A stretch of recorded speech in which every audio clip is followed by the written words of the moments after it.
Hop. Assalomu alaykum. Yana bir bor hurmatli kuzatuvchilarimiz. Sizlar bilan yana g'oyibona diydorlashib turganimdan juda ham xursandman. Bugun demak sizlar bilan o'zligim sari kursini navbatdagi dars mashg'ulotini boshlaymiz. Biz birinchi modulni birinchi va ikkinchi darslarini mashg'ulotlarini o'tkazgan edik. Bugun birinchi modulni 3-chi darsini boshlaymiz va bu birinchi modulni oxirgi darsi hisoblanadi.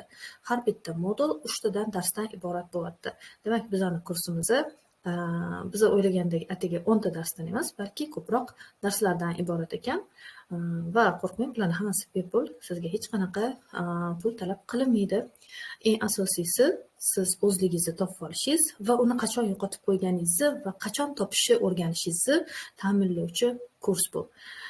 Endi bugungi darsimizning mavzusi o'zimni yo'qotganimni qanday bilaman degan savol bilan boshlaymiz. Xo'p, birinchi, ikkinchi darsimizda hamma o'zini o'tmishiga bitta sho'ng'idi-yu, ko'zlarida yosh bilan men bu yerda bunaqa bo'lgan ekanman, men bu yerda bunaqa bo'lgan ekanman degan bir fikrlarni ilgari surishdi. Ya'ni lekin aniq bir tashxisni, ya'ni o'zimni yo'qotganmanmi, yo'qmi degan bir tashxisda ikkilanib qolishdi. Bugungi darsimiz orqali biz tashxisni to'g'ri qo'yib olamiz. Chunki o'zligini yo'qotish bu albatta hammani hayotida va ma'lum bir bosqichlarda bo'lib o'tadigan jarayon hisoblanadi. Bu jarayonda demak o'zligini yo'qotib qo'yilgan vaqtni anglash va o'sha vaqtda o'zini yana qayta tiklab olish uchun bu darsimiz juda ham zarur hisoblanadi. Demak, bugun aynan diagnostika ham bo'lar ekan darsimiz davomida. Kelgusi darslar bizda shunaqa modullar shunaqa tuzilganki, demak, diagnostikadan keyin asta-sekin o'zligi sari qaytishga qaratilgan mashg'ulotlar, ya'ni men kimman va qachon hissiyotlaringizni boshqara olasiz, mana shu jarayonlarni qamrab oladi. O'zlik deganimizda biz faqatgina aqlni emas, balki hissiyotni ham tushunamiz va mana shu hissiyot va aqlni qayerda yoqish kerak, qayerda o'sha nima deydi, boshqarish kerak. Mana shularni umumiy jamlangan xususiyatlarini o'rganamiz. Xo'p, maqsadimiz ishtirokchilarga o'zligini yo'qotayotganini psixologik, emotsional va xulq-atvor belgilarini tanitish hamda o'z hayotini xolis baholashga yordam berishdan iborat bo'ladi. Demak, bugungi darsimiz orqali asosiy maqsad o'z hayotingizni yanada xolis baholashni boshlaysiz. Bugungi darsimiz rejasi hayot chizig'ini chizganingizdan keyin o'zingiz haqingizdagi ayrim yangiliklarni bilgan bo'lishingiz kerak. Darsimiz davomida mana shu birinchi qiladigan ishimiz hayot chizig'ingizni chizganingizda o'zingizdagi qanaqa yangilikni bilganingiz haqida gaplashamiz. Ikkinchisi mening bir kunim mashg'uloti, uchinchisi o'zlikni yo'qotishning asosiy belgilari va to'rtinchisi o'zligimni yo'qotayotganimni bildiruvchi belgilar psixodiagnostik testdan iborat bo'ladi.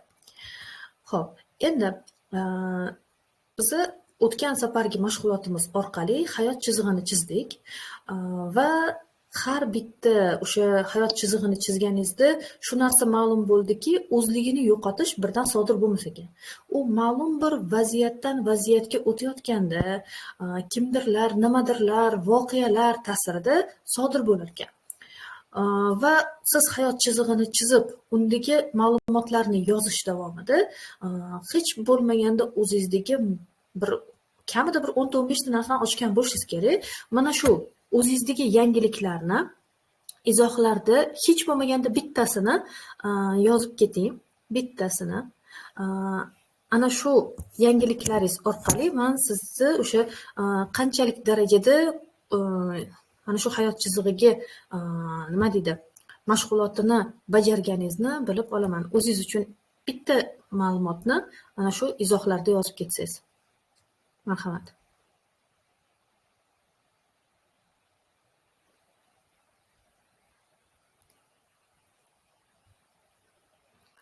Lichkamga juda ko'pchilik yozishdi, rasm jo'natishdi, fikrlarni aytishdi. To'g'ri, bu metod hech qanaqa to'g'ri yoki noto'g'ri degan pozitsiyani bermaydi. Muhimi sizni o'zingizni hayotingizni tahlil qila olganingiz va o'zingizni hayotingizni o'zingiz tomoningizdan baholay olganingiz hisoblanadi. Xo'p, Fazilat, bugun kasal ko'rgani bordim, o'zimga dam olish kuni qildim. Rahmat. Men o'zimni yaqinda yo'qotdim deb o'ylardim. juda ilgaridan boshlangan ekan aslida. Rahmat Gulnoza. Hop, yana kimda qanaqa fikrlar bor? Bemalol guruhga yozaveringlar. Siz o'zingiz haqingizda yana nima yangilikni bildingiz? Misol uchun Gulnoza молодец, mana o'zlarini yaqinda yo'qotdim deb o'ylagan, lekin aslida bu mana izohda etib o'tdim.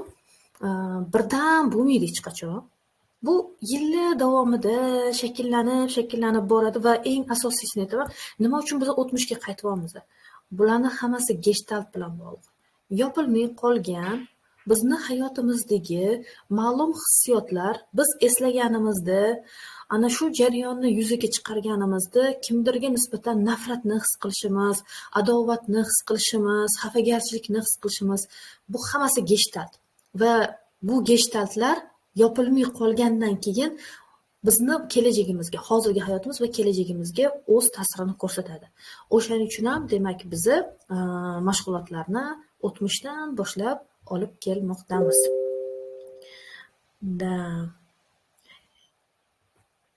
Balkim o'zingiz uchun xulosa chiqarib gestalt olgan bo'lsangiz, insight olgan bo'lsangiz, balkim yig'lamassiz Gulnoza. Dars davomida juda ham ko'p yig'lashimni bilaman deyaptilar. Muhimi to'xtab qolmanglar. Sizlar yo'lga chiqdinglar va mana shu yo'lda birgalashib o'z yo'limizni davom ettirishimiz kerak. Va A nuqtadan B nuqtagacha deymiz-ku. A nuqtamiz bizani o'sha ichimizdagi aytaylik bak, podval deymiz-ku. Podvalni ichini nimalar bilandir to'ldirib tashlaganmiz. Va mana shu podvalni ustidan suvab tashlaganmiz. Ochmaymiz deb suvab tashlaganmiz. Lekin podval insonni eng zaif nuqtasi. Sizni hamma nozik tochkangiz shu podvalda. Uni tozalab tashlamasangiz, u sizni butun kelajagingizga, hozirgi hayot va kelajagingizga ta'sir ko'rsatishda davom etaveradi. Shu sababli ham biz mana shu podvalni tuzatib, umuman ichidagi musorkalarni tozalab tashlashimiz kerak. Ana shunda biz hozirgi hayotimizga qaytamiz, kelajakka chiroyli davom ettira olamiz. O'zimizning maqsadimiz, orzularimiz, umuman olganda kim bo'lmoqchiligingizga erisha olasiz.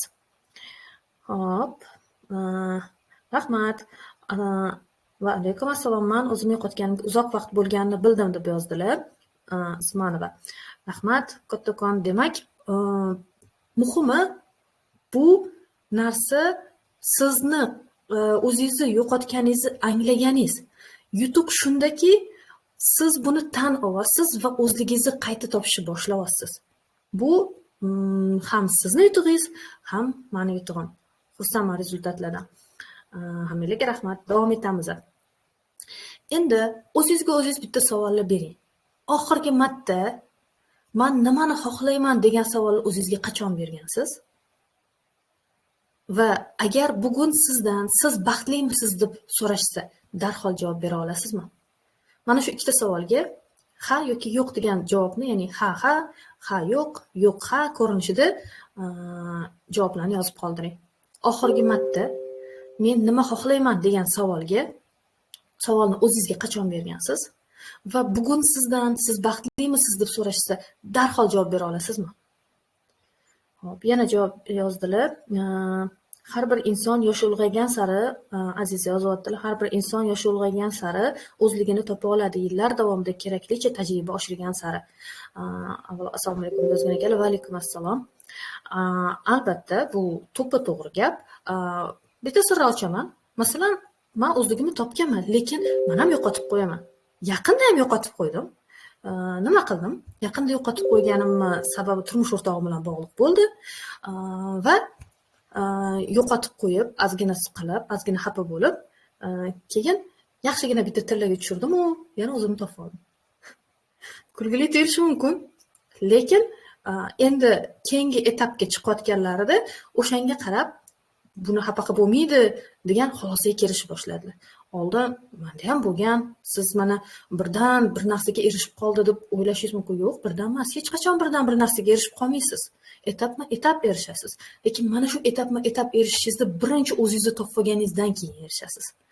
Kelajakda ham o'zimni yana yo'qotib qo'yishim mumkin. Lekin yo'qotib qo'yganimki, qayerda yo'qotib qo'yganimni, kim sababli yo'qotib qo'yganimni, nima sababli yo'qotib qo'yganimni, qaysi aybim meni yo'qotib qo'yishimga sabab bo'lganini tushunib yetib, ana shunga yarasha yechim qila olsam, javobini topaman. Endi aslida o'zimni yo'qotish jarayoni nima bilan bog'liq bo'lgan? Men o'zi boshida o'yladim, meni turmush o'rtog'im ozgina ustimdan kuldilar, shunga xafa bo'lib qoldim deb o'yladim. Ya'ni nima bo'ldi? Biz endi Amerikaga ketishimiz kerak edi. Ozgina ro'mol bilan nima bo'lgani uchun menga ruxsat tegmay qoldi, xullas viza chiqmay qoldi va qoldik. Majbur bo'ldik buni qolishga va o'sha paytda o'zi xo'jayinim uzoqqa bormaysan degan javob aytayotdilar, lekin oxir ruxsat bergan edilar ham. Keyin aytdilarki, qanday yaxshi oilaparvar ayolsan-da, qara kanikulda uyda bo'larkansan deb xursand bo'ldilar. Men u xursand bo'lganlarini xuddi ustimdan kulgandek tasavvur qildim. Bo'ldi, shuni o'zi yetarli bo'ldi menga. Tasavvur qiling, o'zini yo'qotish uchun bu sabab emasdi, tegi. Lekin tagidagi mag'zi nimaga borib taqalyapti? Mag'zi qachondir men ulardan tilla kutgan ekanman. Qarang, tilla kutgan ekanman va o'sha jarayonni qapat qilib topib, ozgina arazladim. Shu bilan arazimdan chiqish uchun bitta shtraf to'lashdim. Mana sizga. Keyin yana o'zligimga qaytib oldim. Demak, o'zligiga qaytish jarayoni bizda nima deydi? Xuddi kubik Rubik bor-ku. Xuddi kubik Rubikka o'xshaydi. Siz kubik Rubikni ozgina bunday o'ynatib olsangiz, u yana ranglar tarqalib ketadi-yu. O tarqalib ketadi-da, keyin mana shu tarqalib ketganini yana qaytarib olishingizga to'g'ri keladi. Bizdagi o'zlik ham xuddi shunaqa. U tarqalib ketadi. Tarqalganda ham chiroyli aslida. Siz o'sha tarqalganida nimanidir o'rganasiz. Kubik Rubikni tarqatib, nimanidir o'rganasiz. Ya'ni qaytadan uni shu puzzlelarni joy-joyiga keltirishni o'rganasiz, to'g'rimi? Xuddi shunaqa qilib, bizning o'zligimiz ham xuddi shu kubik Rubikka o'xshaydi. Ranglari hammasi bir tekis bo'lib turadi, ya'ni topib olganimizda, lekin u bizlarda qachondir bizga qanaqadir ta'sirli bo'lganida. Demak, biz mana shu jarayonda o'zimizni kubik Rubikimizni qachon buzilgani, nima sababdan buzilgani va uni qanaqa qilib to'g'irlashni o'rganishimiz kerak ekan. Darslarimizni asosiy maqsadi ham mana shunga borib taqaladi. Kubik Rubikimiz qachon buziladi, qanaqa buziladi, kim sababli buziladi va biz uni qanaqa qilib yana o'z holiga qaytarib olamiz. Xo'p. Ajoyib, zo'r. Demak, yozibdilar Mushtari Bonu, bermagan edim. Baxtliman juda ham, alhamdulillah, hammasi uchun rahmat. Yo'q, baxtliman maktubim. Savol ekranda turibdi, Gulnoza. Oxirgi marta men nima xohlayman degan savolni o'zingizga qachon bergansiz? Agar bugun sizdan siz baxtlimisiz deb so'rashsa, darhol javob bera olasizmi? Ha, yo'q, ha ko'rinishida bo'lishi mumkin. Ya'ni ikkita savolga ko'rinishda. Xo'p. Aziza, ustoz, albatta baxtliman deb ayta olaman, chunki bu yillar davomida turmush mushtlariga chidash o'zimning mehnatlarim samarasi deb bilaman. Chunki turmush o'rtog'imning har qanday vaziyatda yonida bo'ldim va o'z o'rnimga ega bo'ldim. Молодец. Xo'p, yaxshi. Shu ketishda davom etamiz. Demak, bu savolga o'zingiz mingizda javob bera olgan bo'lsangiz ham katta gap. Va biz bu orqali o'zligimizni qanchalik darajada topganimizni va yoki yo'qotganimizni bilib bormoqdamiz. Davom etamiz. Xo'p, bugun berdim. Yaxshi. Baxtli bo'ling har doim. Xursandman. Tak, davom etamiz. Endi psixologik mashq o'tkazamiz. Har doimgidek yozishlarni to'xtatib turamiz bir muddat va ko'zlarimizni yumib bir muddat tasavvur qilamiz. Ko'zingizni yuming, diqqatingizni jamlang. Faqat meni eshityapsiz. Faqat meni so'zlarimga quloq solyapsiz. Chuqur nafas oldingiz va asta-sekin chiqaryapsiz nafasingizni. Butun taningiz bo'shashganini his qilyapsiz va ko'z oldingizga o'zingizni keltiryapsiz. Kecha tongdan kechgacha nimalar qilganingizni eslang. Tongdan kechgacha nimalar qilganingizni eslang. Kimlar uchun yashadingiz? Farzandingiz uchun, turmush o'rtog'ingiz uchun, ota-onangiz uchun, ish uchun, boshqalarga yordam berish uchun, uy ishlari uchun. Kimlarni muammolarini hal qildingiz? Farzandingizni, turmush o'rtog'ingizni, ishxonani, ota-onangizni, boshqalarni, uy ishlarini. Kimlarni xursand qildingiz? Turmush o'rtog'ingizni, ota-onangiz, farzandingiz, boshqalarni xursand qildingizmi? Miyangizda har bitta insonlar aytilganda galochka yonganini his qilasiz.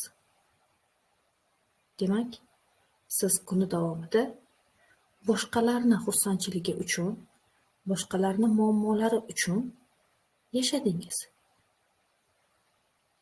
Endi kun davomida o'zingiz uchun nima qildingiz?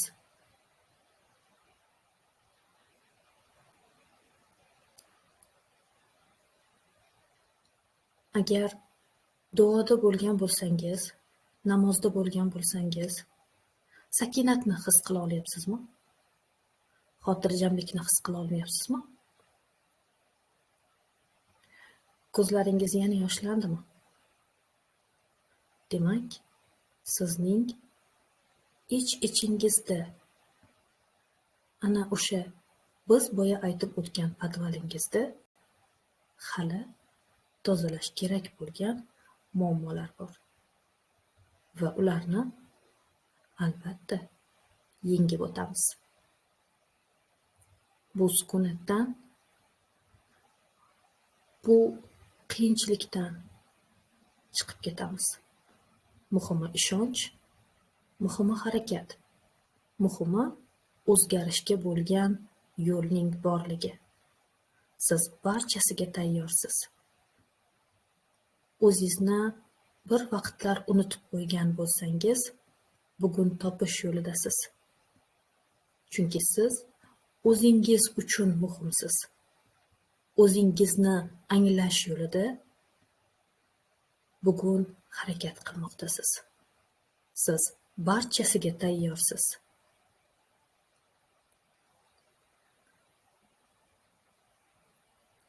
Yana o'ylab ko'ring. Qalbingiz istagan ishni bugun qila oldingizmi? Yoki gapirishingiz kerak bo'lgan gaplarni ayta oldingizmi?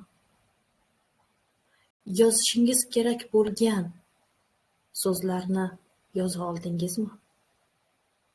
Yana yig'layapsiz-a? Demak, qalbingizning tub-tubida hali qiladigan ishlaringiz bor.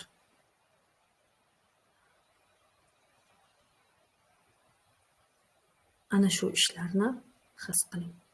Ko'z oldingizga qandaydir voqealar yoki kimlardir kelayotganini albatta eslab qoling. Ana shu insonlar bilan bog'liq xotirangizdagi muammolarni hal qilish fursati yetib kelmoqda. Asta-sekin ko'zlaringizni oching. Hayotga qayting.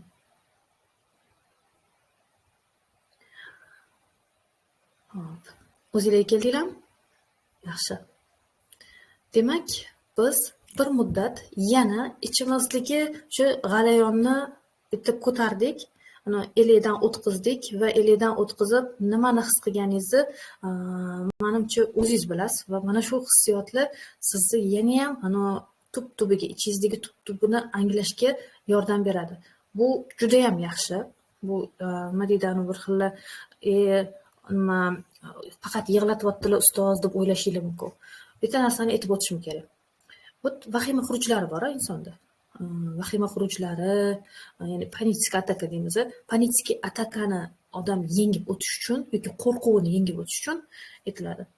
vahima xuruji qachon bo'lyapti, qanaqa ko'rinishda bo'lyapti yoki qo'rquv qanaqa bo'lyapti, qanaqa ko'rinishda bo'lyapti, ana shu qo'rquv va vahima xurujiga tik borishga harakat qilinadi. Eng yaxshi yo'li shu. Ya'ni birinchi hamma narsani bitta qo'zg'atib olinadi. Qo'zg'atib turib davolanadi. Agar sizga qo'zg'atmasdan turib faqat motivatsiya berib, voy zo'r bo'lib ketasiz, voy undoq qiling, voy bundoq qiling desam, faqat shukrona keltiring, faqat istig'for eting deydigan bo'lsam, siz yana ko'mishda davom etasiz. Bitta yaxshilab kapach qilib olamiz. И потом biz uni o'sha qanaqadir duolar qilsak, istig'for etsak, shukr qilsak, uni rezultatini ko'rishni boshlaymiz. Qalbimizda boshqa narsa bo'lib turib, biz boshqa narsani qilamiz va keyin qiynalib o'tamiz. Nimaga bo'lmadi? Bo'ldi. Qachon qalbim xotirjam bo'lganda, o'sha ichidagi muammolarni hal olgan vaqtda bo'ladi. Endi o'zlikni yo'qotishning asosiy belgilari. Nazariya haqida nazariya qismida o'tamiz. O'zlikni yo'qotish bu kasb emas. Vahima qilib bir tashxis kasallik deb e'tirof etish. Bu shunchaki hamma yo'qotib. Olimi bo'lsin, futbolosi bo'lsin, boshqasi bo'lsin, u tabiiy jarayon. Xuddi aytdim-ku boya puzzle nima deydi? Shu kubik Rubikka. Demak, tabiiy jarayon sifatida qabul qilish kerak buni. Demak, o'zlikni yo'qotish bu o'zimizdan uzoqlashayotganimizni bildiruvchi signal. Bizni mana shu signalni bilib, yana o'zligimizni qaytarib olishimiz, ya'ni shu puzzle yoki o'sha kubik Rubikni joyiga yig'ib olishimiz kerak. Xo'p, buni belgilari qanaqa bo'ladi? Belgilari 8 ta belgisini keltirib o'taman. Birinchisi, doim boshqalarni birinchi o'ringa qo'yish bo'ladi. Har doim, hamma joyda, hamma vaziyatda. O'zingiz bo'lsa oxirgida. Demak, hammani birinchi o'ringa qo'yasiz, o'zingiz oxirga chiqib qolasiz. Bu birinchi belgilardan bittasi. Ikkinchi belgisi yo'q deya olmaslik. Rad etsa xuddi uni yomon ko'rib qolishadigan deb qo'rqish. Demak, bu ikkinchi belgi. Juda ko'pchilikda bor yo'q deya olmaslik ham yoki o'sha o'zini oxirgi o'ringa qo'yish masalasi ham. Uchinchisi aybdorlik hissi. Dam olsam aybdorman, o'zim uchun vaqt ajratsam aybdorman, yo'q desam aybdorman. Bitta misol qilib keltiraman deb. Xullas, ishxonamizga bitta qiz keldilar ishlashga. Kelgan shunaqa bo'ldiki, bolalarni bog'chaga berdilar-da, vijdonlari qiynaldi. Men bolamni vaqtli bog'chaga berib qo'ydim. Men bolamni qiynab qo'ydim. Men qanaqa onaman? Lekin bog'chaga borish kerak bola. Demak, bu aybdorlik hissi o'zlari yemirishga olib kelyapti. Shu kasal qilib qo'yishiga o'zlari bolalariga ham ta'sir qilib, shumollashib o'tirib oladi bolalari yoki yana nimadir. Demak, psixosomatikaga ona ruhiyatini ham ta'siri bo'ladi. Demak, aybdorlik hissi onada bo'lsa, bu bolada ham kuzatilishi mumkin. O'zini sog'lig'ida ham, bolani sog'lig'ida ham kuzatilishi mumkin. Demak, uchinchi o'zligini yo'qotishdagi belgi bu aybdorlik hissi ekan. To'rtinchi belgi qaror qabul qila olmaslik. U nima deydi, onam nima derkan, erim nima deydi, qaynonam nima deydi, lekin o'zim nimani xohlayman degan savolga javob yo'q. Siz xohlaysiz, lekin mana shu xohishlaringizga boshqalarni nima deyishi siz uchun muhimroq. Agar mana shunaqa boshqalarni nima deyishi muhimroq bo'lsa, demak, bu yana bitta belgisi ekan. 5-belgi charchoq. Bu charchoq uyqu emas. Ajratib oling. Bu charchoq ruhiy charchoq. O'ylashdan charchoq. Nimalarnidir his qilishdan charchoq. Kutuvlardan charchoq. Nimadir kutyapsiz. Bir shirin gap kutayotgandirsiz, sovg'a kutayotgandirsiz, boshqa narsa kutayotgandirsiz. Va bu narsalar berilmagandan keyin sizda avtomatik charchoq boshlanadi. O'ylab charchaydi. O'zi erkak kishi bilan ayol kishini fikrlash miyasidagi farq shunaqada. Ayol kishi uxlayotganida ham o'ylaydi. Tormozi yo'q miyasini. Yoki ayollar xotinlar bilan salom alaykum qilishi bor-ku, yaxshimisiz, tuzukmisiz, yaxshi yuribsizmi deb salom alaykum qiladi-yu, ikkilan bosh ochib ketadi o'sha paytda. Bitta odam gapirsa, bittasini eshitib javob berib, keyingiga o'tish kerak. Ayollar bir vaqt o'zi 10 ta odam bilan salomlashib ko'rishib oladi. Nimaga? Ikkita miya yarim shari ayollarda baravar ishlaydi. Bittasi to'xtab turib, bittasi ishlab turmaydi, baravar ishlaydi.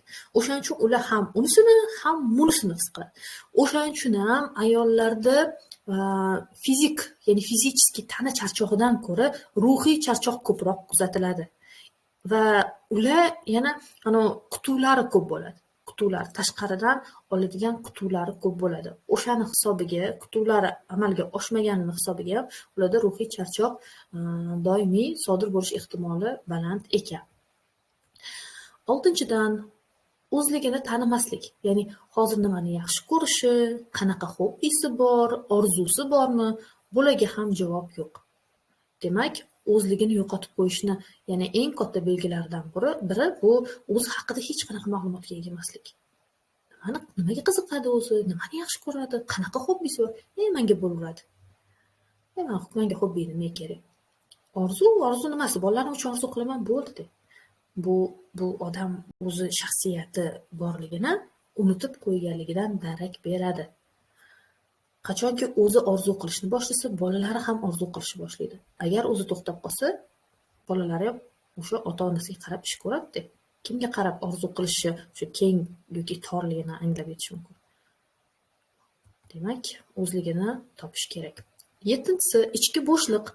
Hammasi joyida, ammo ichi bo'sh. Tasavvur qiling. Hammasi joyida, lekin ichida bo'shliq. Bu bo'shliqning asosiy sababi boyagi managa ruhiy charchoq hisoblanadi. Lekin ruhiy charchoqni tan ola bilish ham bu ham qiyin.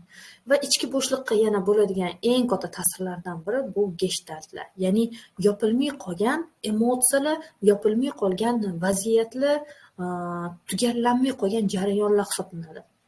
Gestalt o'zi qism bo'lak degani. Ya'ni o'sha vaziyat oxiriga yetib bormagandan keyin miya shunaqa narsada, oxiriga hamma narsani yetkazib qo'yish shart. Yetkazib qo'ymasa, u bo'shliq sifatida miyada saqlanib borib qolaveradi. Arzimagan bir kichkinagina narsa ham. Aytaylik, siz bironta bir ish boshladingiz deylik. Nimadir yozishni boshladingizmi, nimadir tikishni boshladingizmi? Tikishni deylik, masalan, bitta payponni tikishni boshladingiz, bir poyini tikdingiz, ikkinchi poyini tikmadingiz. Miyangizda o'sha bo'shliq turaveradi. Ikkinchi poy payponni tikishim kerak-da.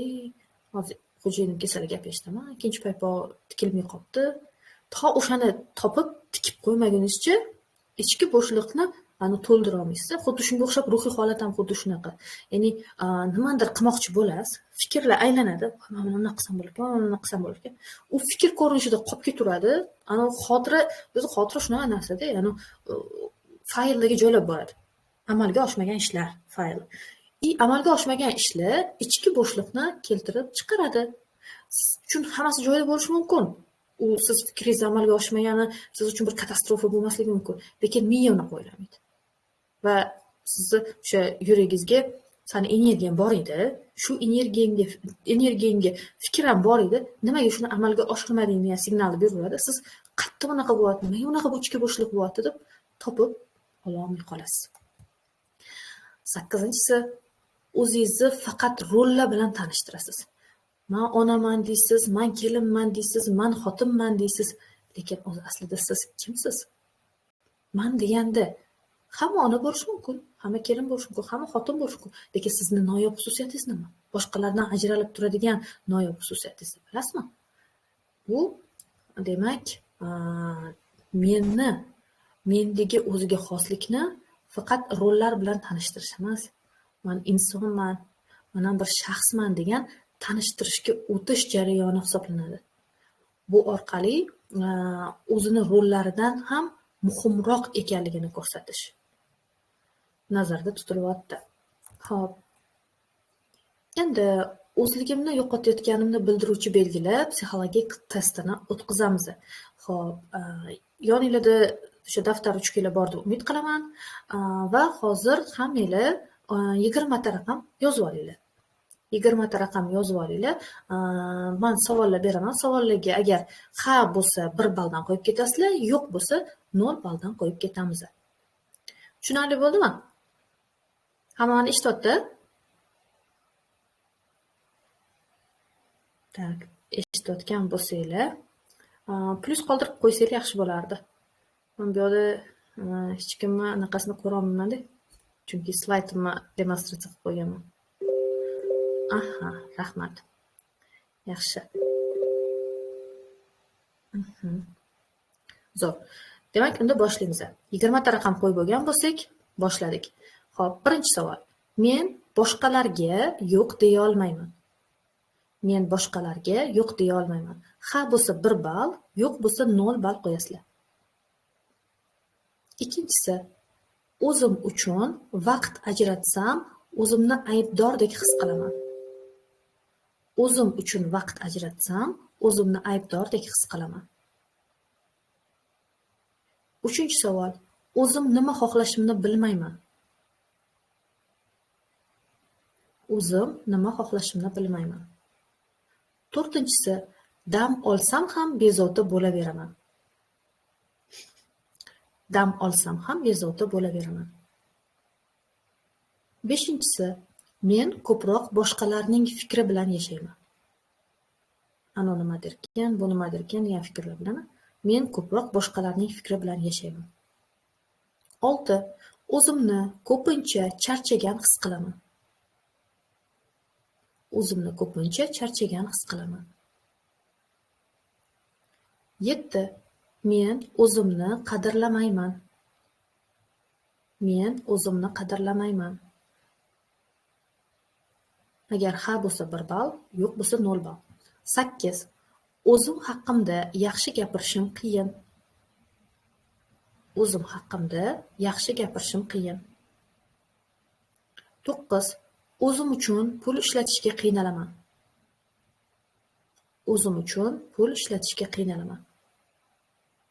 10. Men doim kuchli bo'lishim kerak deb o'ylayman. Men doim kuchli bo'lishim kerak deb o'ylayman.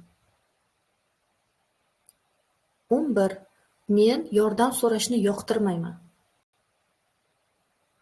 Men yordam so'rashni yoqtirmayman. 12. Boshqalarning roziligiga juda bog'liqman. Boshqalarning roziligiga juda bog'liqman. 13. O'zimni boshqalar bilan tez-tez solishtiraman.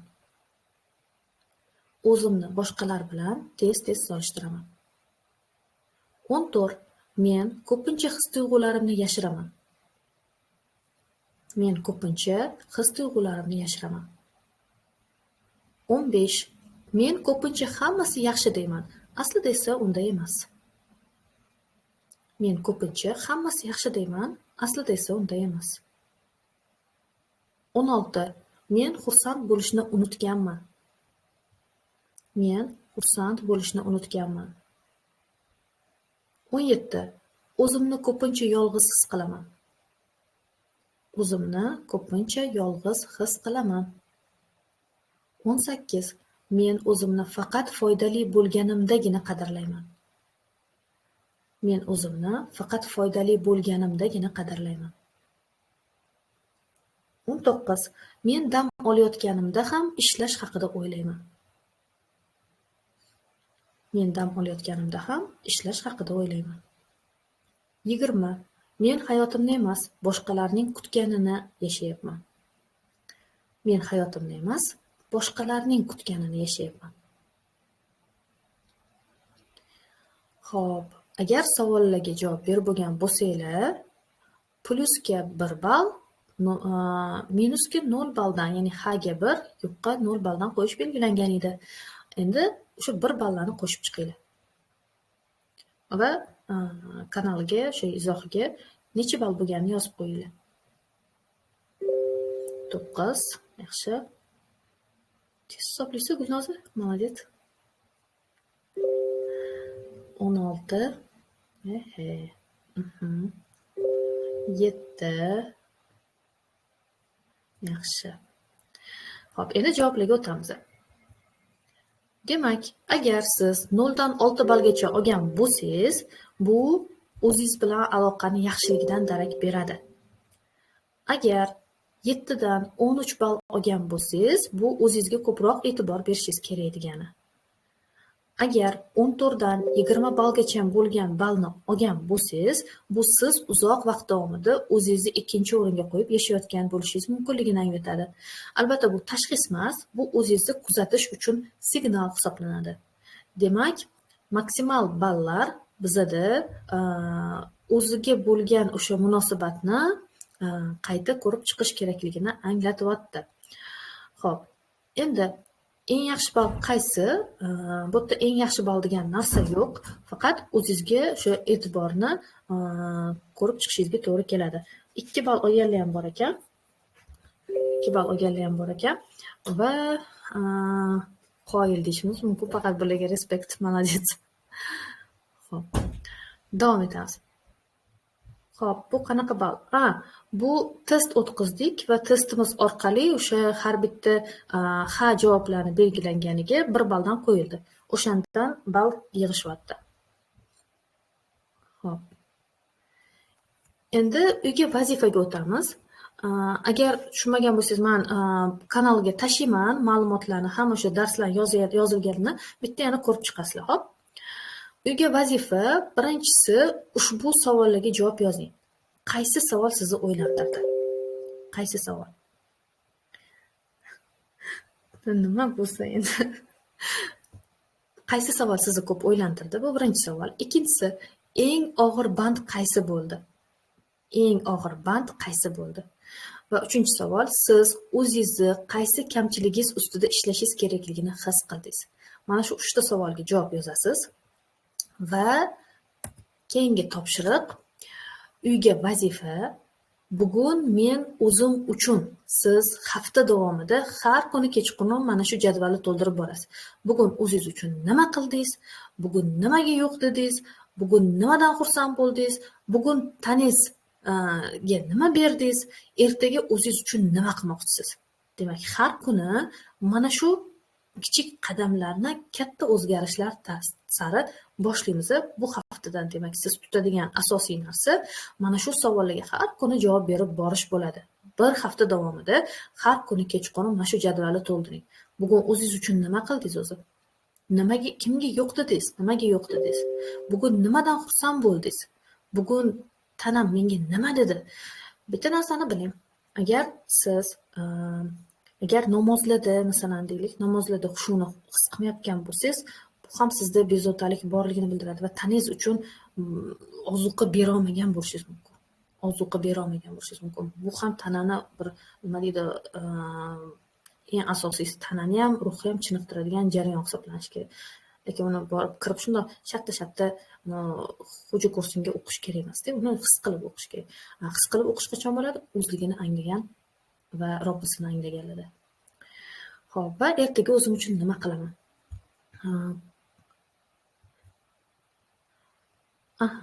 Qarang, tushunmayotgan bo'lsangiz, men darsda tashlayman. Darsda tashlaganimdan keyin yana bir ko'rib chiqasiz va ko'rib chiqib bemalol shu testlarni ishlab o'zingiz uchun tahlil qilib olasiz.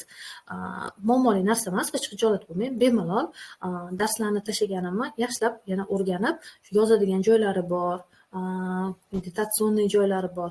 Hammasini o'zingizda o'tkazib ko'ring. Va natijalari bo'yicha uyga vazifalarni bajarib, mana shu kanalga tashlab borib o'ring. Xo'p, demak, bugungi mashg'ulotimiz, sizga bermoqchi bo'lgan ma'lumotlarim mana shulardan iborat edi.